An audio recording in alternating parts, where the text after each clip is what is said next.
欢迎来到小小炊烟，我们今天一起来做鸡蛋灌饼。学生时代经常守在早餐摊前面，看着饼一个个鼓起大包，再看着烙饼师傅把满满的鸡蛋灌进去。首先和面，我这里用的全部是死面，有的人也会选择一半用烫面，一半用死面。对于鸡蛋灌饼来说，两者差别并不大。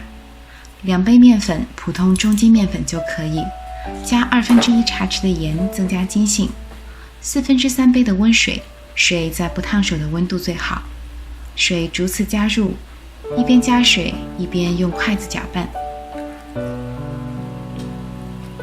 搅拌到看不见干粉的时候，就开始用手揉面，大约揉5分钟，面团表面光滑，面盆上也基本没有沾面粉的时候，面团就揉好了。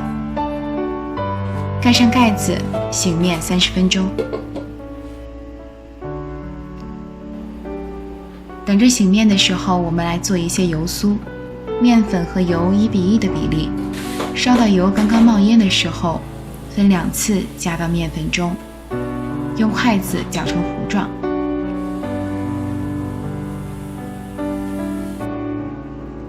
油酥就做好了。面醒好之后，拿出来再揉几下，表面就非常光滑了。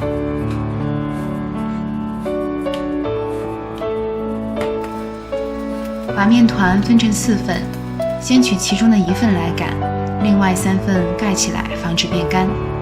同样是先揉一下，表面光滑后，用手按扁，再擀成大圆片。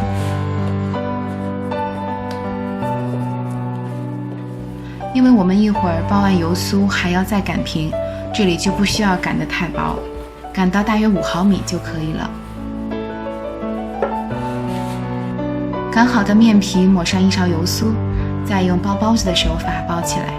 这里不需要太在乎包出来的形状，因为一会儿我们还要再把它擀平，但是一定要注意包紧，不要有任何缝隙。包完之后再检查一下有没有开口，如果有开口也要捏紧，这一步是鸡蛋灌饼成功的关键。包好油酥之后擀平，一定要非常轻，如果擀的时候有气泡，也要轻轻地擀过去，不要把气泡擀破，否则油酥就会被压出来，导致破酥，那么做出来的鸡蛋灌饼就会失败了。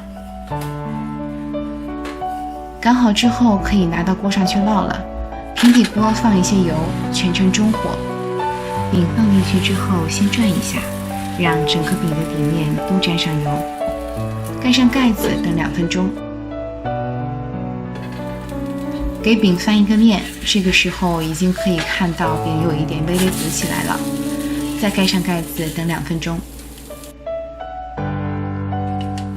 这时候打一个鸡蛋，再来看我们的饼已经开始鼓起大包了。等鼓包的大小比较稳定的时候，就用筷子戳一个小洞，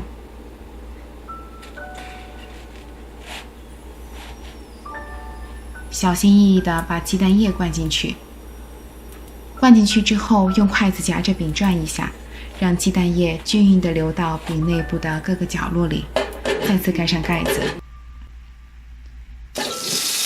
鸡蛋液已经基本定型了，再翻一个面，可以关火了，盖上盖子再焖2分钟。鸡蛋灌饼出锅了，隔着饼皮都能看到里面鸡蛋的金黄色。切开看一下，里面均匀地铺着一层熟透的鸡蛋。可以刷上自己喜欢吃的酱料，这是我用甜面酱和辣酱调的。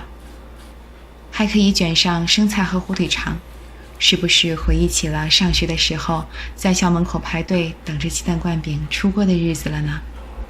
感谢大家收看，我们下期再见。